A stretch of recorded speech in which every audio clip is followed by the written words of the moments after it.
comme les pharisiens demandaient à Jésus quand viendrait le règne de Dieu, il prit la parole et dit : « La venue du règne de Dieu n'est pas observable. On ne dira pas : voilà, il est ici, ou bien il est là. En effet, voici que le règne de Dieu est au milieu de vous. » Puis il dit aux disciples : « Des jours viendront où vous désirerez voir un seul des jours du Fils de l'homme, et vous ne le verrez pas. On vous dira : voilà, il est là-bas, ou bien voilà, il est ici. N'y allez pas, n'y courez pas.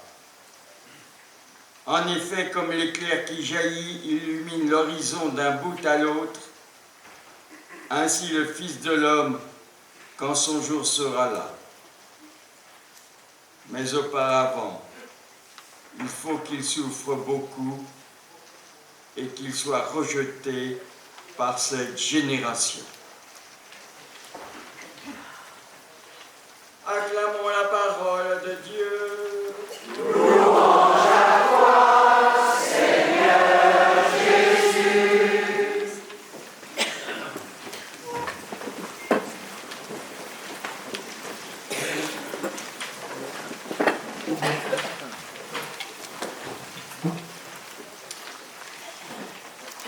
Il paraît, dit l'Écriture, qu'avec la vieillesse vient la sagesse. On a entendu ça tout à l'heure.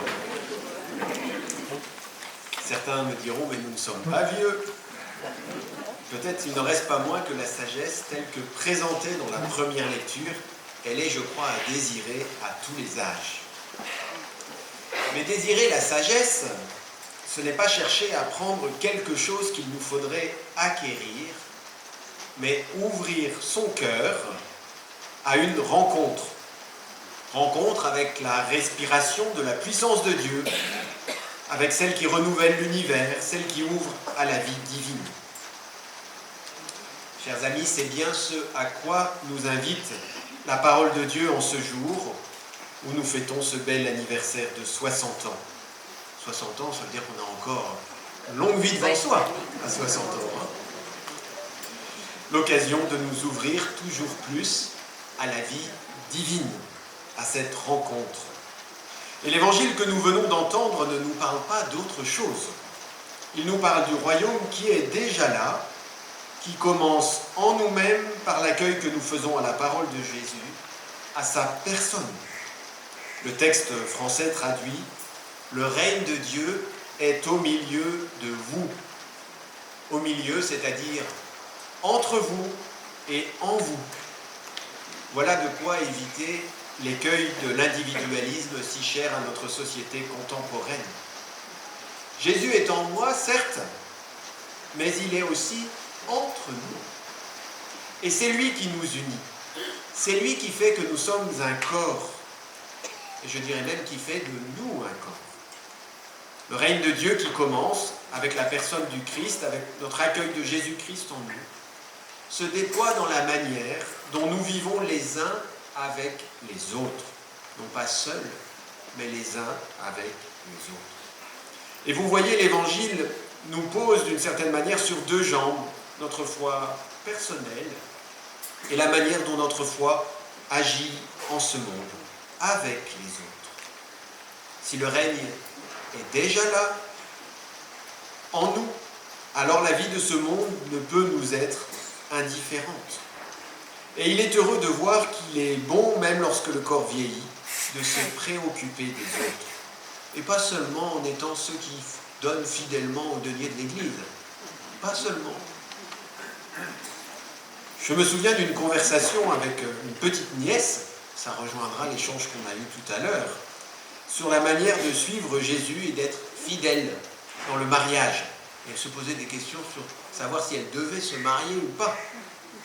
Et je l'ai invitée à parler avec sa grand-mère, très croyante, qui je crois était en son temps dans une équipe du MCR à Nantes.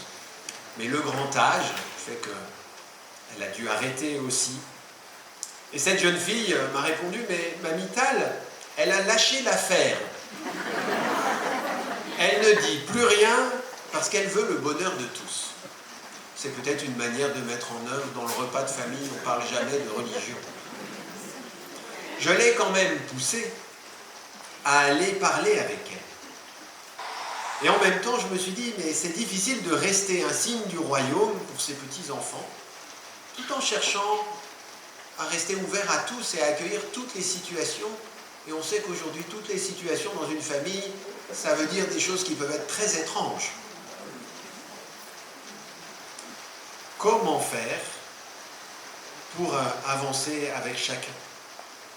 Le pape François disait cet été aux jeunes, et peut-être vous l'avez lu ou entendu à Lisbonne dans son intervention dans la célébration d'accueil, l'Église est pour tous. Vous savez cette expression qui a été reprise puisqu'il l'a dit en espagnol, todos, todos, todos. Il l'a fait répéter plusieurs fois, et avec raison. Mais comment faire pour que l'Église, qui vit l'expérience du royaume déjà là, dise un chemin, une route, sans rien renier, et en étant pour tous? Je n'ai pas la réponse.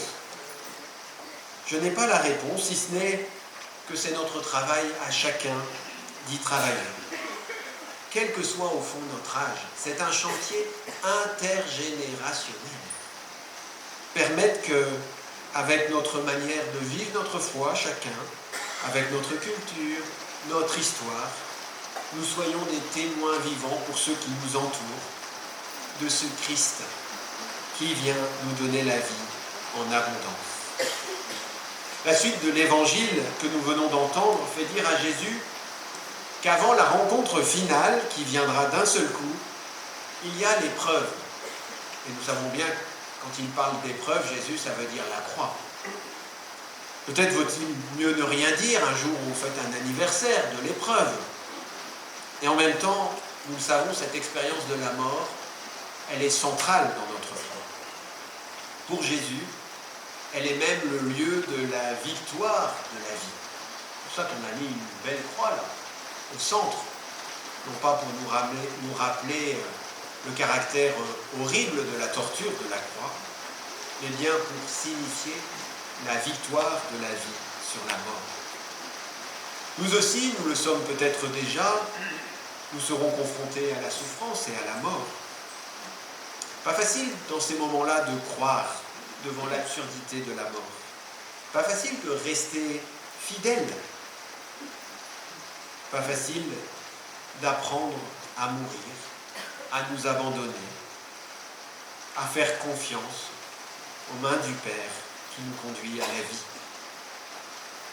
Non pas ma volonté, mais ta volonté, disait Jésus à Gethsémani. Quelles sont fortes ces paroles.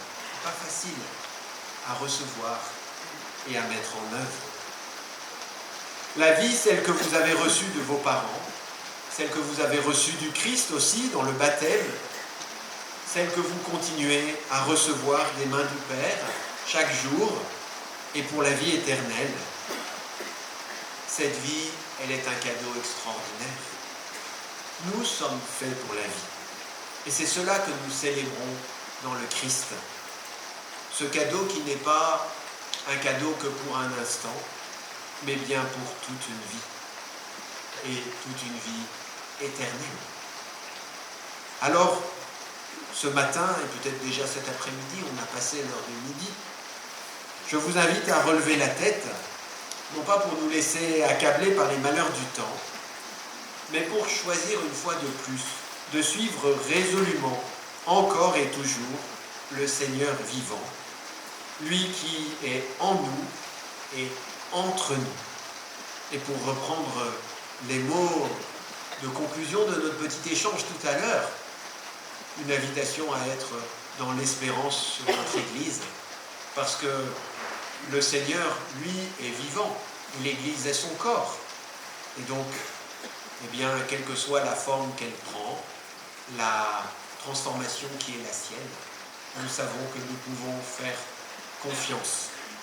Laissons bien le Seigneur être en nous et entre nous, et laissons-le faire pour la suite, et je pense que nous ne serons pas déçus. Amen. Amen.